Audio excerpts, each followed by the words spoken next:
and we are very excited right now to welcome in via the Rude Guest Hotline, D.C. Councilmember Kenyan McDuffie. Hello, sir. Thanks for making time for us.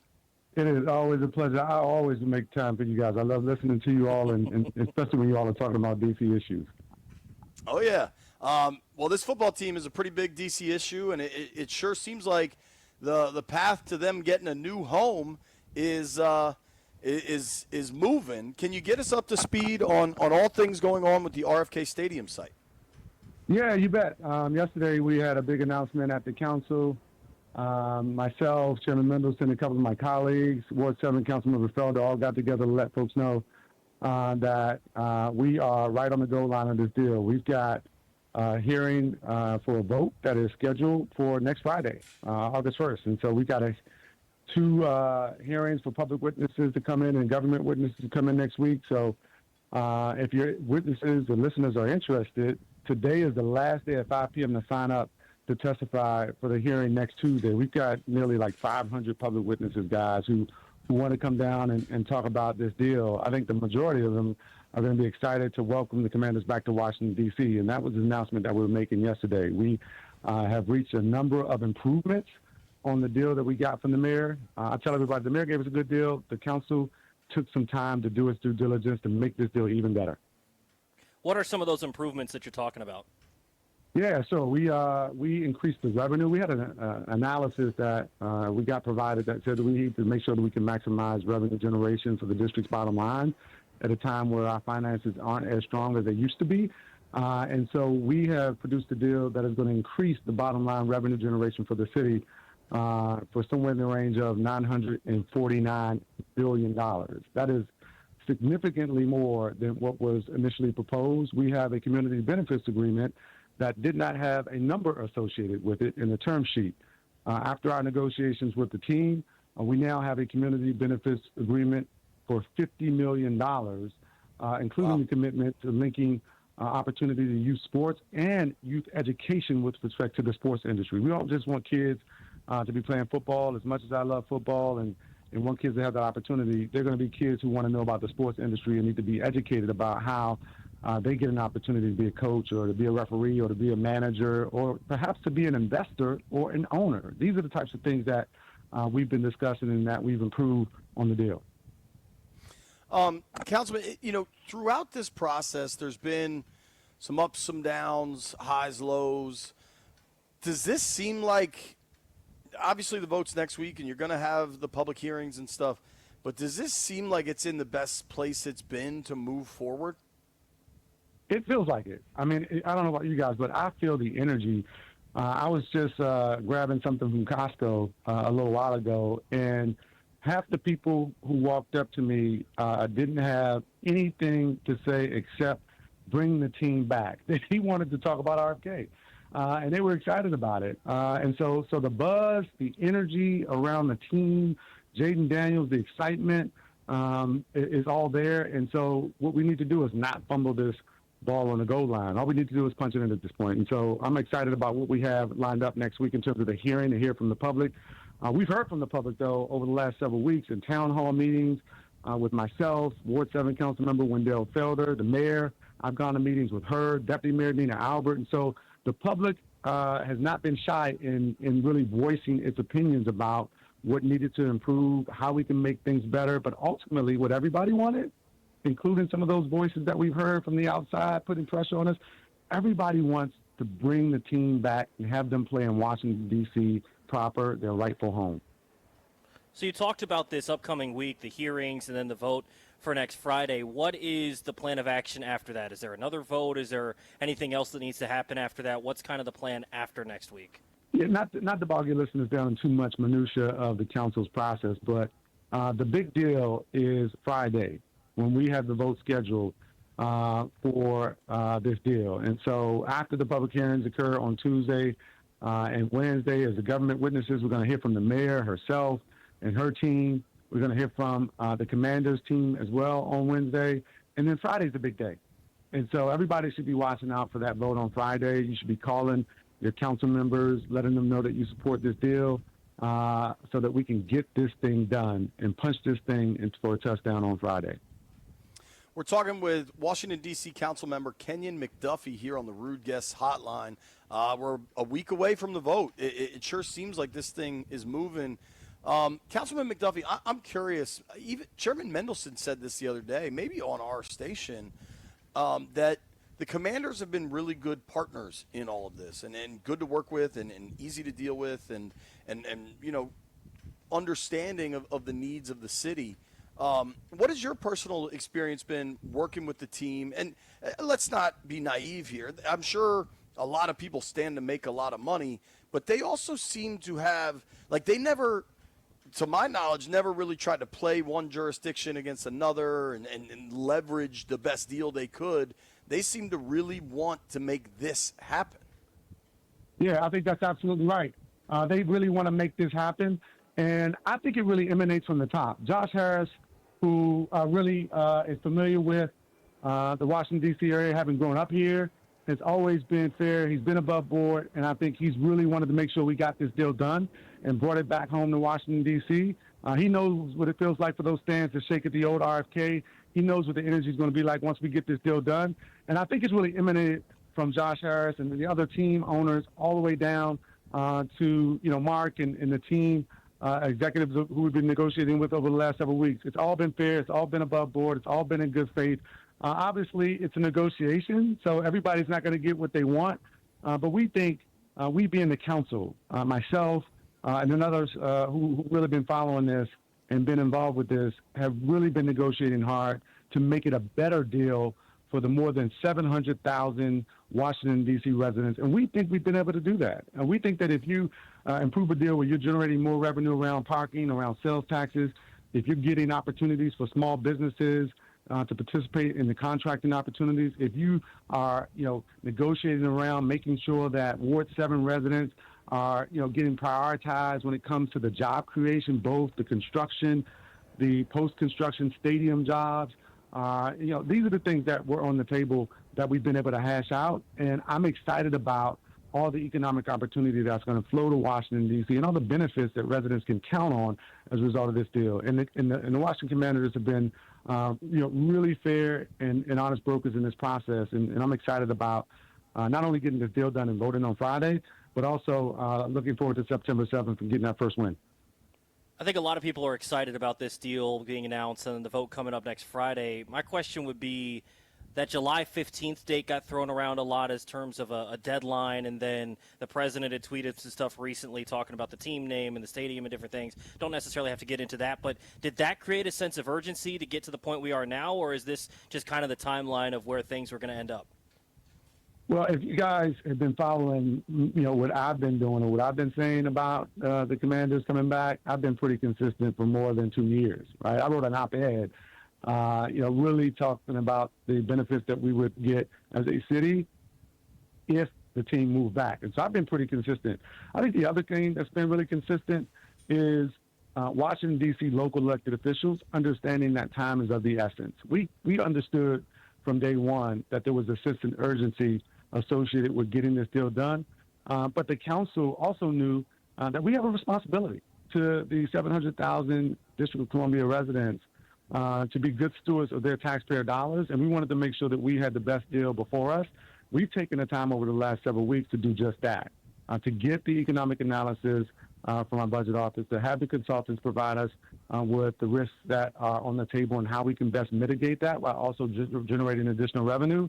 And we think the time that we've taken has given the District of Columbia residents and taxpayers a better deal. And so while the sense of urgency has always been there, as far as I'm concerned, and the desire to get this deal done has always been there, I can agree with anybody from the president on down who wants to bring the team back to Washington, D.C., and wants the Commanders to continue their winning ways, get back to the NFC championship, and perhaps go to a Super Bowl. If that's what you want, if you want this deal to get done and you want the team to keep on winning, then we see eye to eye, and I'll agree with you every day of the week and twice on Sunday. Councilman McDuffie, I totally agree.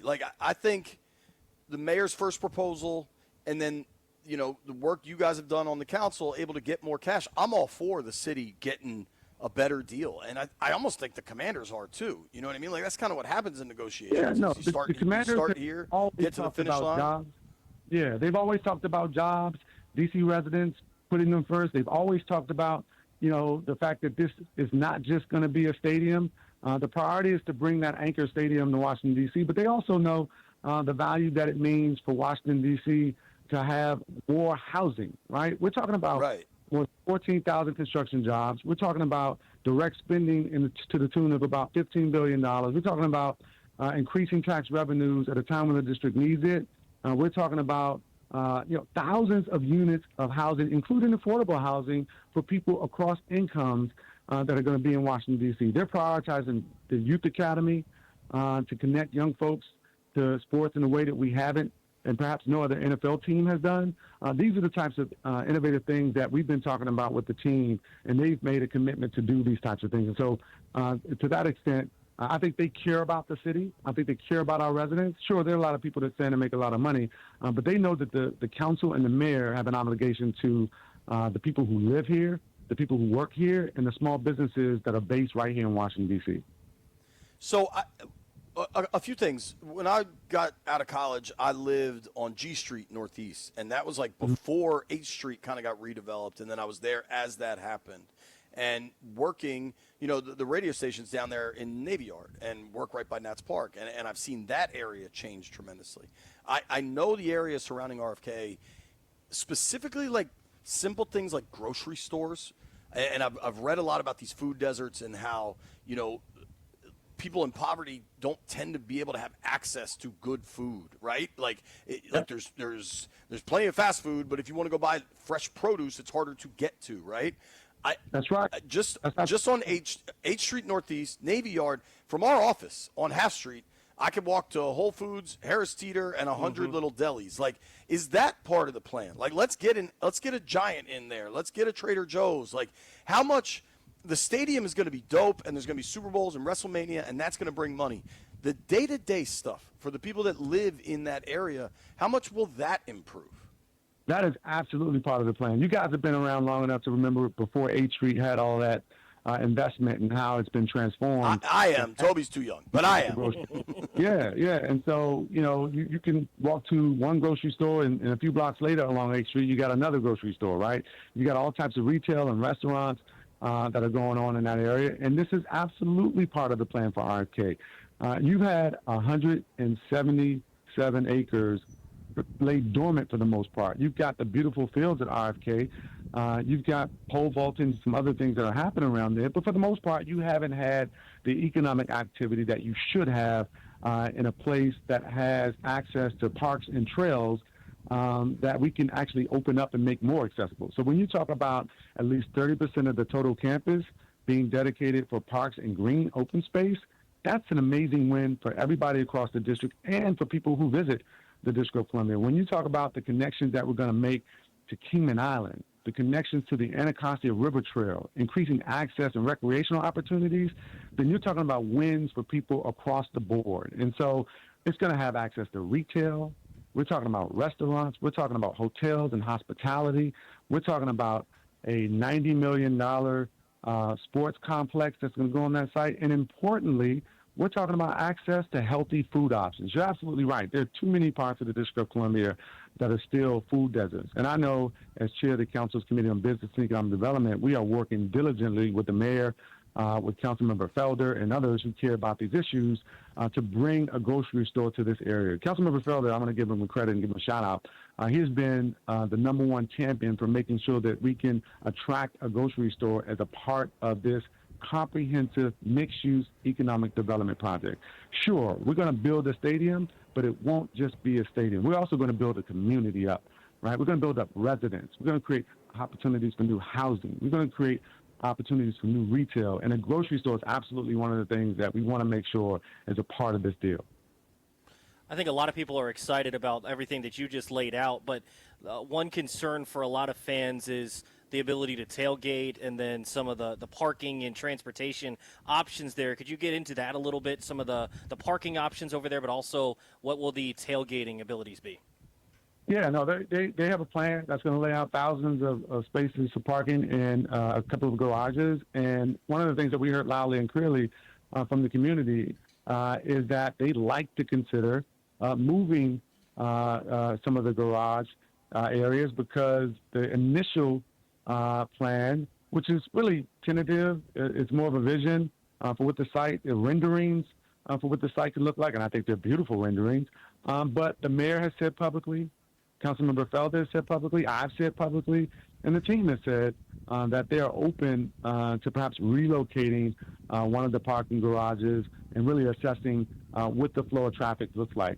One of the things that we've done with the council's negotiations that I've been a part of over the last several weeks, when everybody's been wondering what we're doing, is creating a transportation investment fund to make sure we are tucking away some of the revenues that are going to be generated that didn't exist as a part of the original deal, that we now have as a part of this deal, is that transportation investment fund to make sure that we're looking at multi-use, multimodal transportation options to get to and from the stadium. We already know what the current usage is going to be potentially for the station and stadium armory, and we're looking at ways to enhance that. We want to make sure that if you want to drive, you can drive to come see the Commanders play or to go to an event in or around the new stadium. If you want to walk, if you want to bike, if you want to jog, if you want to skip, we got to make sure that there's room for you to be able to do that to get to the stadium. All right, I've been beating this drum, and I think I'm on an island. What about boats? I want ferries. I want to be able to take a boat. It's on the river. We're going to make sure people have access to the Anacostia River in ways that they haven't before. And importantly, if you live there and you're going to be impacted by some of the things that are happening around construction, then you're still going to be able to access the fields at RFK during the construction.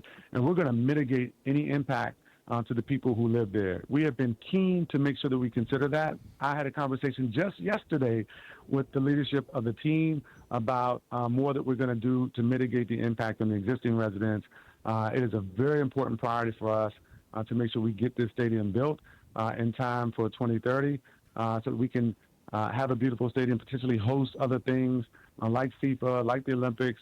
But we do not want to make it miserable for the people who live there already. We love them, we're going to support them, and they're going to be a part of this process. It's going to be a community-driven process from start to finish. I love that. Councilman, it might be a little early on this, but any word on media parking? And could you hook up me? Listen, we're going to hook you up. We're going to hook everybody up. Why? Because we want you all to be able to tell the amazing stories that you continue to tell about our teams, including the Commanders. I know there's a lot going on with Terry McLaurin. I'm following that closely. But you all keep us informed in a way that a lot of other places don't. And so we want to make sure when you come to a game, when you're reporting on this stuff, you got somewhere to park, you got somewhere to tailgate, you got somewhere to tell the beautiful stories about sports in Washington, D.C. Yeah, next time you're talking – sorry, Councilman. Next time you're talking to the team, if you could tell them to get Terry signed, I'd appreciate it. So that's part of the deal. I appreciate it. We still got some room to bake some stuff in. Let me know. This is the last thing from me, Councilman. Now, this is Wikipedia, which I don't know for certain, but on Wikipedia it says you worked at the zoo in high school. Is that accurate? Yeah, so when I graduated from high school at Wilson Jackson Reed, man, I didn't even apply to college, man. I didn't know what I was going to do. And when I was coming up, it was the late 80s, early 90s. You all remember, if you're old enough, remember what D.C. was like. It was a murder capital of the United States. So I didn't apply to a single college. I tried to get a job. I couldn't find one. I ended up selling ice cream at the Stop Shop at the National Zoo. It gave me an opportunity before I got my act together. I carried mail for several years before I went back to college. I dropped out from college a few times before I got my act together. But eventually, with the support of my village right here in Washington, D.C., things all came together for me. But those lessons I learned selling zoo on days like this when it's like the feels like temperatures triple digits. It was tough. It was tough. One, your story is incredible, and I applaud your work ethic. And it takes a village, but it also takes the person. And you should, I mean, seriously, that is just an incredible story. I appreciate it. When I was young, I thought I was going to be in the NBA. I thought I was going to be in the NBA playing all, and then I capped out at about 5'11", and those dreams ended. So I appreciate the opportunity that the city has afforded me. You got to be a really good shooter. Councilman, my contention, though, the National Zoo is the hottest place in the District of Columbia. You walk around the zoo, and everything's uphill, and it smells like elephant poop. I think that is the hottest place in the city. Like whatever the feels like is everywhere else, at the zoo, it's 10 degrees hotter. it is multiplied by all the asphalt and all the things that are really reflecting the sun. Imagine having to clean up the ice cream shop and all the other stuff after everybody left. It was pretty tough, man. But it builds character. It built character Absolutely. for me and so many others, and it created an opportunity for me when I needed one, because there weren't a lot of jobs in the early 90s. And unless we are doing deals like this to create economic opportunity for people who live in Ward 7 and Ward 8 and parts of Ward 5, then we're going to go backwards. And we cannot go backwards to the D.C. of the 1980s and 1990s. We got to keep moving forward. And this is a once-in-a-generation opportunity to do that. Let's get it done. Councilman, thank you so much for your time. We really appreciate it. Good. Thank you so Thanks, much. guys. Take care. Councilman Kenyan McDuffie, clearly excited about the prospect of RFK getting redeveloped into a new stadium for the Commanders. What a great dude and interview that was. I really enjoyed that.